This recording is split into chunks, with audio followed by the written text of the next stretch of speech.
ISPCS aspirant channel. Today is 18th of जुलाई और आइए start करते हैं हमारा the Hindu daily news analysis.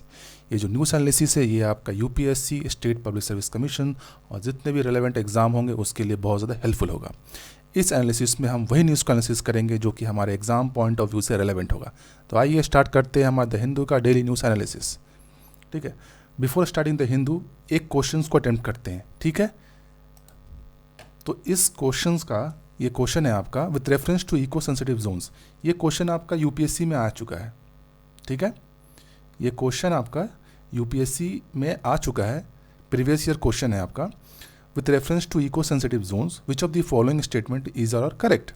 तो स्टेटमेंट 1 है eco sensitive zones are the areas that are declared under the wild life protection act 1972। Statement 2 है the purpose of the declaration of eco sensitive zone is to prohibit all kind of human activities in those zone except agriculture. तो they are 4 code are given there, है ना, ABCD। आपको इसमें से correct code को choose करना है, correct option choose करना है। अपने कमेंट सेक्शन में इसको बताइए कि इसका आंसर क्या होगा।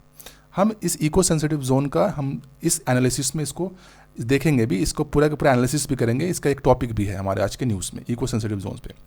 तो कमेंट सेक्शन में बताइए इसका आंसर क्या होगा। ठीक है, तो आइए चलते हैं, स्टार्ट करते हैं हमारा पहले डेली न्यूज़ एनालिसिस। तो इसमें हम पॉलिटिकल न्यूज़ को सब स्किप करने वाले हैं, जो हमारे रेलेवेंट न्यूज़ होगा उसी को हम लोग पिक करेंगे। राइट, तो हमारा रेलेवेंट न्यूज़ इसमें से है monkeypox help desk to be set up in airport in Kerala. तो ऑलरेडी हम लोग मंकी पॉक्स अभी न्यूज़ में बहुत चल रहा है बेसिकली। तो मंकी पॉक्स का सबसे पहला जो वेरिएंट आपका केरला में पाया गया, पहला केस आपका केरला में पाया गया इंडिया में। तो हमको मंकी पॉक्स के बारे में जानना ज़रूरी है क्योंकि इससे एग्जाम में आने के क्वेश्चन चांसेस ज़्यादा है। तो मंकी पॉक्स क्या है बेसिकली, ये आपका जूनोटिक वायरस है। जूनोटिक का मतलब क्या होता है बेसिकली कि ये आपका एनिमल से ह्यूमन में फैल सकते हैं बेसिकली। राइट, तो इसका एक फैमिली है। ये किस फैमिली से बिलोंग करता है, तो इस फैमिली का नाम है पॉक्स विरिडे। राइट, पॉक्स विरिडे फैमिली से बिलोंग करता है आपका ये आपका monkey pox virus. And genus क्या है इसका, जीनस का नाम है इसका ऑर्थोपॉक्स वायरस। ऑर्थोपॉक्स वायरस, ठीक है। तो family is pox विरिडे and genus is orthopox virus. इसको हम लोग बोल सकते हैं मंकी पॉक्स वायरस इसे double stranded DNA virus. Right, double stranded DNA virus. इस तरह से भी एग्जाम में आपको पूछ सकता है कि मंकी पॉक्स वायरस किस फैमिली से बिलोंग करता है, इसका जीनस क्या है, और या फिर ये किस तरह का वायरस है, is A double stranded DNA virus. तो इसको हम लोग ध्यान में रख लेते हैं। तो सबसे पहले कहाँ पे ये मिला था, सबसे पहले ये आपको देखा गया था आपको अफ्रीका में। ठीक है, अफ्रीका के आपको सेंट्रल और वेस्टर्न अफ्रीका में दिखा गया। वहाँ पे सबसे पहले आपको इसका फर्स्ट केसेस आया आपका कॉन्गो। ठीक है, डेमोक्रेटिक रिपब्लिक ऑफ कॉन्गो। मई 2022 में रिसेंटली आपका राइट ये आपको देखा गया ब्रिटेन में यानी यूके में देखा गया। उसके बाद पूरे के पूरे यूरोपियन कंट्री में फैल गया और लास्टली अभी सारे के सारे कॉन्टिनेंट जिसमें एशिया, अफ्रीका, है ना, और जितने भी हैं आपके साउथ अमेरिका, जो भी कॉन्टिनेंट है सब में फैल चुका है अभी। ठीक है, तो ये हमें इसका भी कोई क्योर नहीं है, तो अभी फ़िलहाल इसका कोई क्योर नहीं है, नो क्योर, है ना, मंकी पॉक्स वायरस का। लेकिन 85% हम इसको रोक सकते हैं, है ना, अगर स्मॉल पॉक्स वैक्सीनेशन हो गया हो तो। स्मॉल पॉक्स वैक्सीनेशन के थ्रू हम इसके 85% इसको प्रिवेंट कर सकते हैं, इसके सीवियरिटी को कम भी कर सकते हैं हम लोग, है ना, मंकी पॉक्स वायरस को। मंकी पॉक्स वायरस का फैलने का और रीज़न क्या हो सकता है, इसका थोड़ा सा ये भी देखना पड़ेगा कि मंकी पॉक्स वायरस फैलता कैसे है। तो एनिमल्स के थ्रू कैसे फैलता है, एनिमल्स के थ्रू अगर आप कंटामिनेटेड मीट लेते हैं तो, कंटामिनेटेड अगर मीट लेंगे तो फैलेगा, या फिर एनिमल्स अगर आपको स्क्रैच कर दे, है ना, या बाइट कर ले। राइट, अगर वो मंकी पॉक्स से ग्रसित है तो ऑब्वियसली अगर उसका स्क्रैच या बाइट करेगा तो आपको फैलने का खतरा रहता है। ठीक है, ये आपके एनिमल से फैल सकते हैं। ह्यूमन से ह्यूमन ट्रांसमिशन भी है, ह्यूमन टू ह्यूमन ट्रांसमिशन कैसे होगा बेसिकली आपका, ये आप बॉडली फ्लूइड से, बॉडली फ्लूइड, ठीक है, जैसे सलाइवा के थ्रू हो सकता है, या सेक्सुअल ट्रांसमिशन भी आप कर सकते हो, तो उसमें भी आपका ये मंकी फ्लू वायरस फैल सकता है, आपका बॉडली फ्लूइड्स के साथ फैल सकता है, या फिर कंटामिनेटेड ऑब्जेक्ट के आ सकते हैं, या फिर आपको ये एयरबॉर्न भी है। This is also airborne. Airborne भी है, जैसे आपको सांस लोगे तो उसमें ये वायरस है ना, इसके छोटे छोटे पार्टिकल्स आपके आ सकते हैं, जैसे कोरोना आता था उसी तरह से ये भी मंकी पॉक्स वायरस भी फैल सकता है।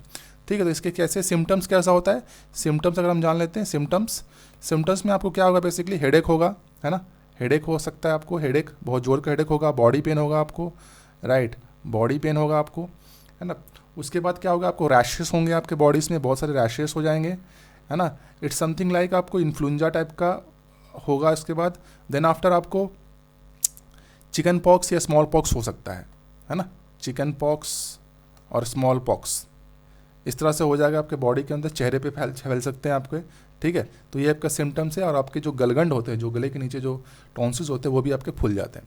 तो ये आपका हमने जान लिया सिम्टम्स कैसा होता है, स्प्रेड कैसे करता है ना, एनिमल्स में कैसे स्प्रेड, एनिमल्स टू ह्यूमन कैसे स्प्रेड करता है, ह्यूमन टू ह्यूमन कैसे स्प्रेड करता है। और हमने जान लिया इसका किस फैमिली से बिलोंग करता है, जीनस क्या है, अभी तक कोई क्योर नहीं है, राइट। लेकिन हाँ, इसको 85% तक हम प्रिवेंट कर सकते हैं स्मॉल पॉक्स वैक्सीनेशन के थ्रू। ठीक, पहले कहाँ मिला था, अफ्रीका में, राइट, वेस्टर्न और सेंट्रल अफ्रीका में। पहला केसेस आपको कॉन्गो में देखा गया था। तो हमने मंकी पॉक्स वायरस के बारे में पूरा की पूरी जानकारी यहाँ पे इकट्ठा कर लिया है। Coming to our next important news, editorials. We are not discussing editorials here. Editorials will be discussed in weekly editorials, right? weekly editorials करके हमारा एक प्लेलिस्ट है, उसमें हम हर वीक में से जो इंपॉर्टेंट एडिटोरियल जो हमारे यूपीएससी से रिलेटेड जो भी आएंगे उनके सिलेबस रिकॉर्डिंग, उसी को हम लोग एनालिसिस करेंगे। जितने भी पॉलिटिकल होते हैं उसको हम एनालिसिस नहीं करते बेसिकली। तो we are skipping this part.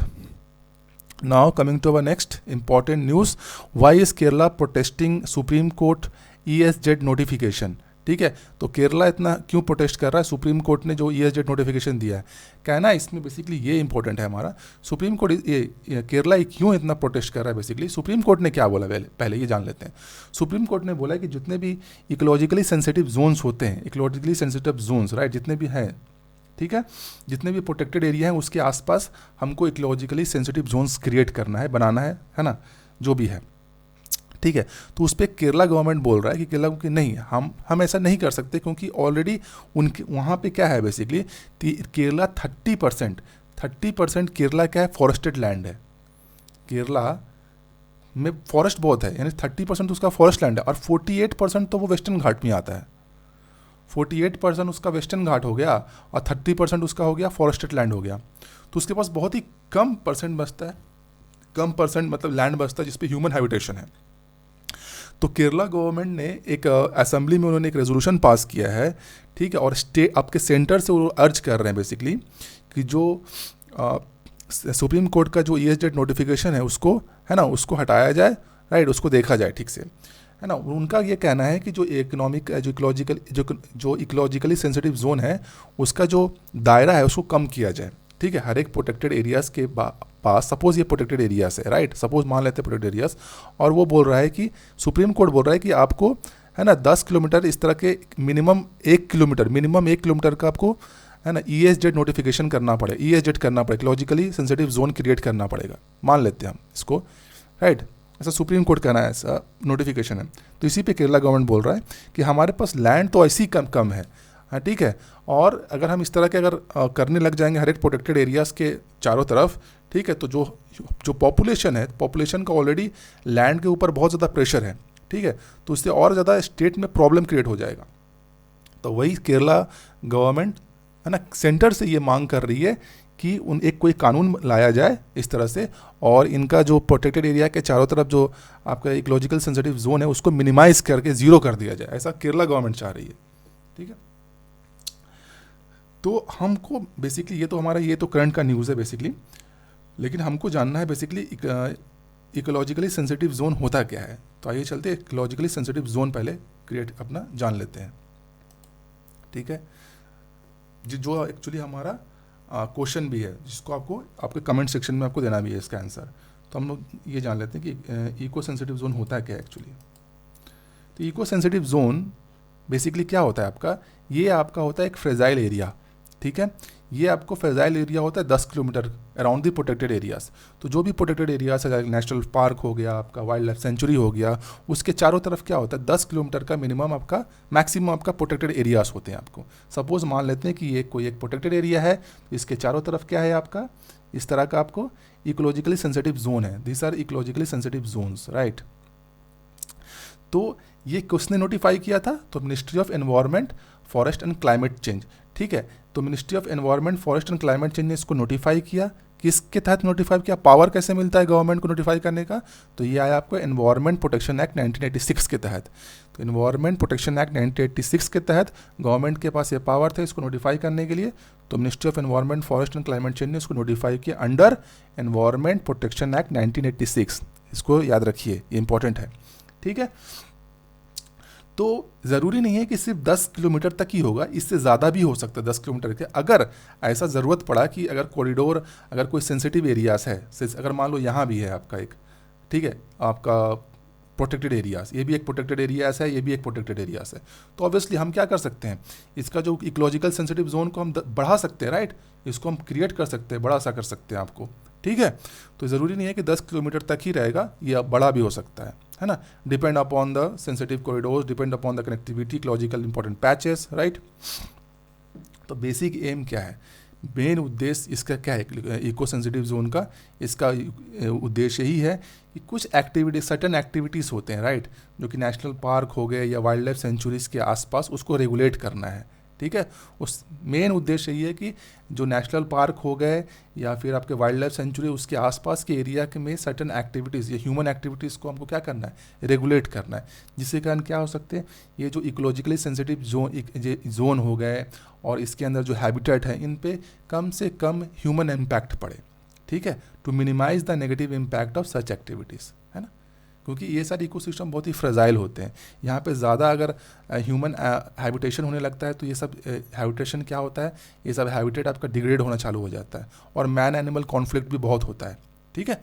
आए सुने होंगे आप हाथियों और इंसानों में कॉन्फ्लिक्ट हो जाना, राइट। इसी कारण होता है बेसिकली, क्योंकि हम क्या करते हैं, बहुत उनके फॉरेस्टेड जो लैंड होता है, जो सेंसिटिव एरियाज़ होते हैं, उसके अंदर इंक्रोचमेंट करना चालू कर देते हैं। तो इसी कारण क्या होता है, जंगली जानवर क्या होता है, वो अटैक करना भी चालू कर देता है। और साथ ही साथ क्या होता है बेसिकली, उनको फूड वुड के लिए क्या होता है, वो है ना, वो ये इकोलॉजिकल सेंसिटिव जो भी एरिया है उसको पार करके ह्यूमन हैबिटेशन में आने की कोशिश करते हैं। तो बेसिकली यही काम है हमारा इकोलॉजिकल जो आपका सेंसिटिव जोन्स का, कि ह्यूमन ह्यूमन एक्टिविटीज़ को रेगुलेट किया जाए। तो इसमें क्या क्या एक्टिविटीज़ अलाउ है, ये हमको जानना ज़रूरी है। कुछ एक्टिविटीज़ आपका प्रोहिबिट है, जो कि पूरी तरह से बंद किया जाता है, वहाँ बैन है। कुछ को रेगुलेट किया गया है ना, विथ लाइसेंस। कुछ को परमिट किया गया है। तो हमको ये देखना है कि क्या प्रोहिबिट है, क्या रेगुलेट है, क्या परमिट है। तो क्या प्रोहिबिट है, क्या उसके अंदर नहीं हो सकते इकोलॉजिकल सेंसिटिव जोन में? तो कोई भी कमर्शियल माइनिंग नहीं हो सकता, कोई भी मिल्स नहीं लग सकते, इंडस्ट्रीज जो ऐसे इंडस्ट्री जो पॉल्यूशन क्रिएट करते हैं, है ना, चाहे एयर, वाटर, सॉइल हो, नॉइस हो, तो ऐसे कोई भी इंडस्ट्री वहाँ पे नहीं लग सकता बेसिकली, ठीक है। और कोई भी मेजर आपका हाइड्रो इलेक्ट्रिक प्रोजेक्ट भी नहीं लग सकता। मेजर, यहाँ पे देखिए, मेजर हाइड्रो प्रोजेक्ट अगर कोई बड़ा सा डैम लगाने की बात कर रहा है, हाइड्रो इलेक्ट्रिक प्रोजेक्ट लगाने की बात कर रहा है, तो वो वहाँ पे नहीं लग सकता बेसिकली, ठीक है। कोई भी वुड का कमर्शियल यूज़ नहीं हो सकता, है ना। कोई भी टूरिज्म एक्टिविटीज़ भी नहीं हो सकता वहाँ पे, ठीक है। जैसे hot air balloon over the national park, it is prohibited, ठीक है। तो एग्जाम में इस तरह से यूपीएससी फ्रेम कर सकता है, इसलिए हमको ये जानना बहुत ज़रूरी हो जाता है।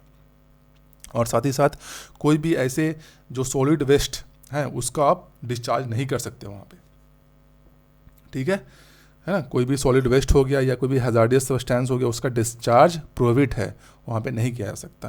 तो these are the prohibited activities, ठीक है।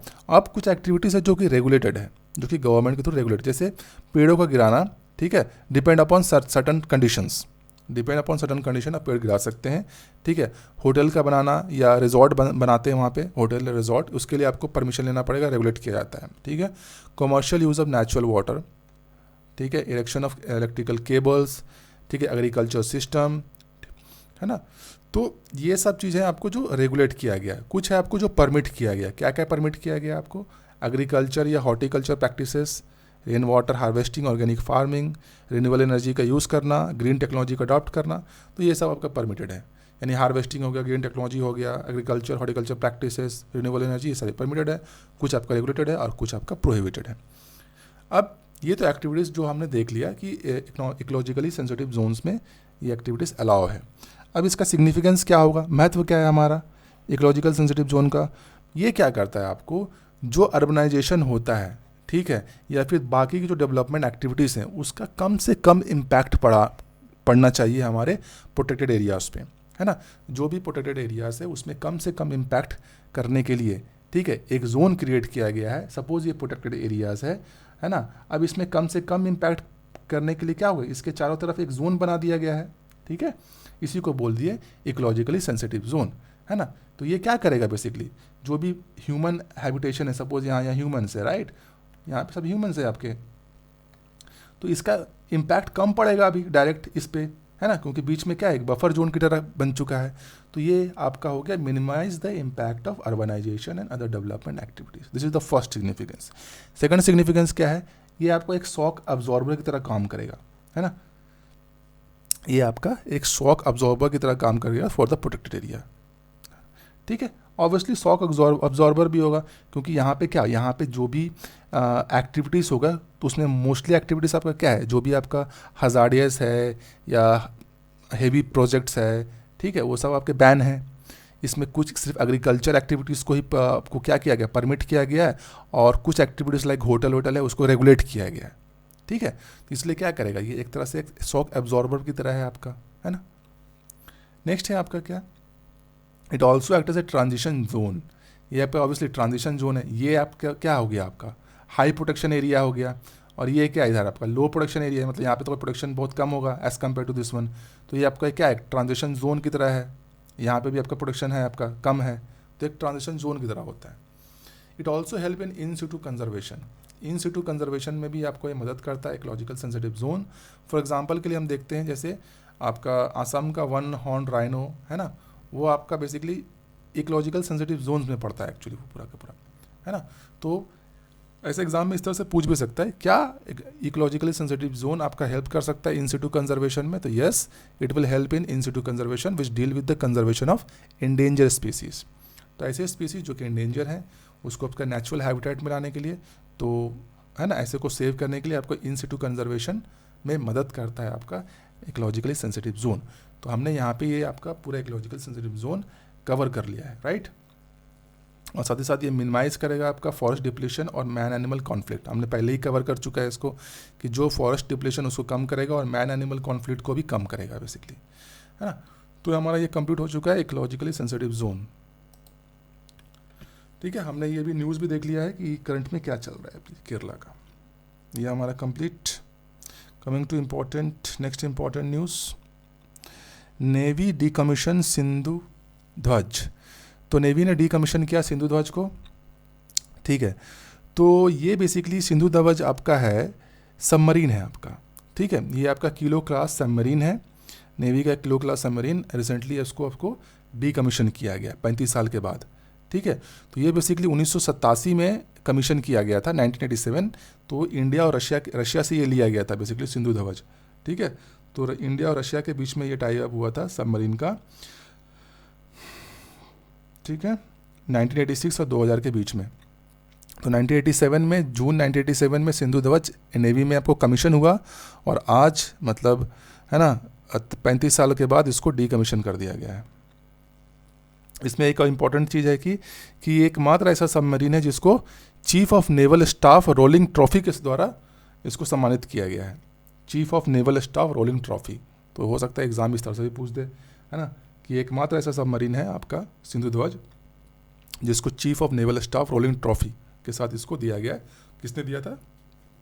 प्रधानमंत्री नरेंद्र मोदी ने दिया था इसको, ठीक है। तो coming to our next important news, only 50% of farmer benefited from loan waivers says study. Study क्या बोल रहा है कि 50% ही फार्मर्स को बेनिफिट हुआ है लोन वेवर से, है ना। जो लोन पे जो छूट मिल जाता है, लोन माफ़ कर दी जाती है, तो उस पर से सिर्फ देखा गया कि सिर्फ 50% ही फार्मर्स को बेनिफिट हुआ है। तो सबसे ज़्यादा बेनिफिट अगर हम इस ग्राफ को देखें, अगर इस ग्राफ को देखिएगा तो आपको छत्तीसगढ़, यहाँ पे 100% फार्मर्स को बेनिफिट हुआ है, तो ये है ना। फिर आंध्र प्रदेश में लगभग 92, महाराष्ट्र, है ना, यानी कि ये 3 जो राज्य है आपका, छत्तीसगढ़, आंध्र प्रदेश, महाराष्ट्र, यहाँ पे 90 अबव यहाँ पे बेनिफिट हुआ है फार्मर्स को। सबसे पुअर इम्प्लीमेंटेशन तेलंगाना में हुआ है इस चीज़ का, है ना, लोन वेवर्स का, मध्य प्रदेश में, झारखंड में, है ना। मध्य प्रदेश, झारखंड, पंजाब, तेलंगाना सबसे पुअर है, फिर मध्य प्रदेश, फिर झारखंड और पंजाब, जहाँ पे इसका इम्प्लीमेंटेशन लोन वेवर का पुअर हुआ है, ठीक है। तो लोन वेवर देने से क्या प्रॉब्लम होता है, लोन वेवर से क्या होता है, बेसिकली हमारा क्रेडिट कल्चर ख़राब हो जाता है। जो क्रेडिट कल्चर होता है बेसिकली बैंकों का, है ना, लोन देने का जो क्रेडिट होता है वो ख़राब हो जाता है हमारा लोन वेवर से, ठीक है। फिर उसके बाद बैंक लोन देना नहीं चाहती है क्योंकि उसको पता है कि आप लोन चुकाओगे नहीं, है ना, ठीक है। तो कैसा होता है कि फार्मर्स ये एक्सपेक्ट करते रहते हैं कि उनका लोन माफ़ होते रहेगा, इसलिए वो लोन नहीं चुकाते हैं। तो फिर बैंक लास्ट में क्या होता है, नेक्स्ट टाइम पे लोन देना ही नहीं चाहती, ठीक है। तो इसलिए फार्मर को लॉन्ग टर्म में या मीडियम टर्म में प्रॉब्लम होता है, आगे जाके फार्मर को ही प्रॉब्लम होने वाला है। साथ ही साथ क्या होता है, अगर लोन वेवर दिया जाता है, नहीं लोन माफ़ किया जाता है, तो गवर्नमेंट के पास पैसा नहीं होती, क्योंकि बैंकों को तो पैसा मिलेगा ही एनी हाउ। आप छोड़ दीजिएगा, मतलब फार्मर को तो चलो छूट मिल चुका है, लेकिन उसका पेमेंट तो कहीं से हो रहा है, तो गवर्नमेंट पे करती है फार्मर की जगह पे, है ना। तो उसके बाद क्या होगा कि गवर्नमेंट के पास पैसा नहीं होती, इंफ्रास्ट्रक्चर प्रोजेक्ट में होगा या एग्रीकल्चर में ही इसको इन्वेस्ट करने के लिए गवर्नमेंट के पास पैसा नहीं रहती फिर उसके बाद, तो क्रेडिट कल्चर भी ख़राब हो जाता है। उसके बाद आपका जो प्रोडक्टिव इन्वेस्टमेंट होना चाहिए गवर्नमेंट का एग्रीकल्चर में, वो भी नहीं हो पाता। तो नो लिख सकता हूँ, नो प्रोडक्टिव, है ना, investment in agriculture,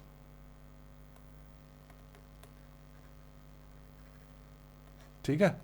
no productive investment in agriculture because of loan waiver.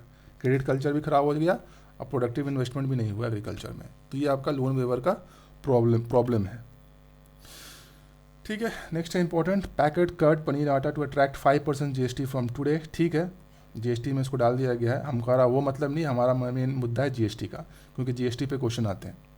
तो GST पे क्वेश्चन आते हैं बेसिकली। GST क्या है आपका, गुड्स एंड सर्विस टैक्स है। ये किस तरह का टैक्स है आपका, ये इनडायरेक्ट टैक्स है, इनडायरेक्ट टैक्स है आपका, इनडायरेक्ट टैक्स। और इसको हम लोग बोलते हैं destination based tax, destination based tax, ठीक है। इसको हम लोग डेस्टिनेशन बेस्ड टैक्स भी बोलते हैं। थोड़ा सा इसको हम लोग बड़ा कर देते हैं ताकि हमको थोड़ा सा विजिबल भी होगा, ठीक है। तो ये आपका हो गया डेस्टिनेशन बेस्ड टैक्स। तो ये लगाता कौन है बेसिकली आपको, तो इसके लिए एक यूज़ होता है GST council, GST council, right. तो GST काउंसिल हो तो इसका हेड कौन होता है, इसका हेड होता है फाइनेंस मिनिस्टर, है ना। तभी हमारे फाइनेंस मिनिस्टर कौन है, निर्मला सीतारमन, वही अभी GST काउंसिल का हेड है, ठीक है। और इसके मेंबर कौन होंगे, मेंबर होंगे स्टेट के फाइनेंस मिनिस्टर्स, ठीक है। स्टेट के फाइनेंस मिनिस्टर्स इसके मेंबर होते हैं। तो इसमें आपके स्लैब्स हैं, एक होता है 0% का स्लैब, एक होता है 5% का, एक 10% का स्लैब है, एक 12% का स्लैब है, और एक है 28% का स्लैब है, ठीक है। एक 5, 10, 12, 28,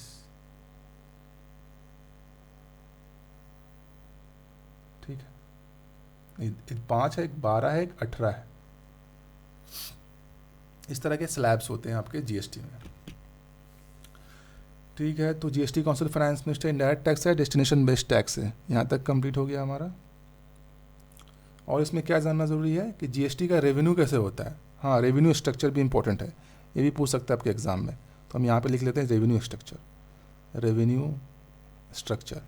तो रेवेन्यू स्ट्रक्चर क्या होता है बेसिकली, यहाँ पे दो तरह के स्ट्रक्चर फॉलो होते हैं, एक होता है आपका CGST और एक होता है आपका SGST। तो पहला केस हम देख लेते हैं। पहला केस क्या होता है, सपोज ये स्टेट है, स्टेट में आपका जो भी GST कलेक्ट हुआ उसको सेंटर और स्टेट के बीच में 50-50 बटेगा, ठीक है।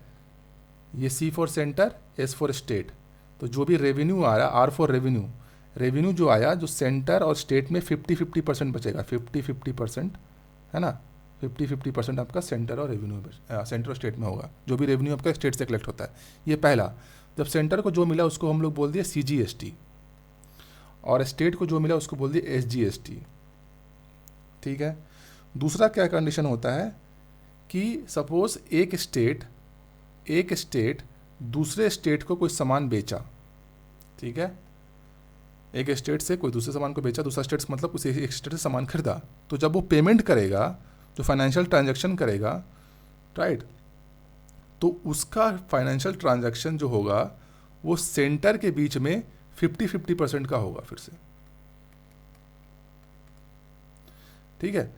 50, इसी को बोल दिया IGST, है ना, इसी को बोला गया IGST। तो दो तरह से आपका रेवेन्यू स्ट्रक्चर होता है GST काउंसिल का। जीएसटी का रेवेन्यू, ठीक है। इसका एक जीएसटी नेटवर्क भी होता है, जीएसटी नेटवर्क, है ना। इसको बनाया था इन्फोसिस ने, बनाया था इन्फोसिस ने, और इसको मेंटेन अभी करता है एनआईसी। अभी जीएसटी के अंदर क्या क्या नहीं है, ठीक है, कौन ऐसा चीज़ है जीएसटी से बाहर रखा गया है। तो जीएसटी से बाहर रखा गया अल्कोहल, अल्कोहल को जीएसटी से बाहर रखा गया। पेट्रोलियम प्रोडक्ट्स को बाहर रखा गया। इलेक्ट्रिसिटी, ये इंपॉर्टेंट है, इलेक्ट्रिसिटी, ये सारे जीएसटी के अंदर नहीं आते हैं, ठीक है। तो एग्ज़ाम में इस तरह से पूछ भी सकता है कि क्या क्या चीज़ आपके जीएसटी में नहीं आते हैं। तो अल्कोहल हो गया, अल्कोहल रिलेटेड जो प्रोडक्ट्स हो गए, पेट्रोलियम रिलेटेड प्रोडक्ट्स और इलेक्ट्रिसिटी, ये जीएसटी से बाहर रखा गया है। इस पर स्टेट अपने हिसाब से वैट लगाता है, ठीक है। तो हमने जीएसटी के बारे में भी यहाँ पे पूरा के पूरा कवर कर लिया। Coming to next important news. So नहीं, तो अभी कोई इंपॉर्टेंट न्यूज़ नहीं है, ठीक है, जो हमारे एग्ज़ाम पॉइंट ऑफ व्यू से रिलेवेंट होगा। तो ठीक है, तो आज के लिए बस इतना ही। अगर वीडियो आपको पसंद आया है तो लाइक कीजिए, ज़्यादा से ज़्यादा लोगों के साथ शेयर कीजिए इस वीडियो को, और अगर आप चैनल पर अब नए हैं तो ज़रूर सब्सक्राइब कीजिए। तो आज के लिए बस इतना ही, मिलते हैं कल एक नए वीडियो के साथ। आज के लिए बस थैंक यू, धन्यवाद, जय हिंद।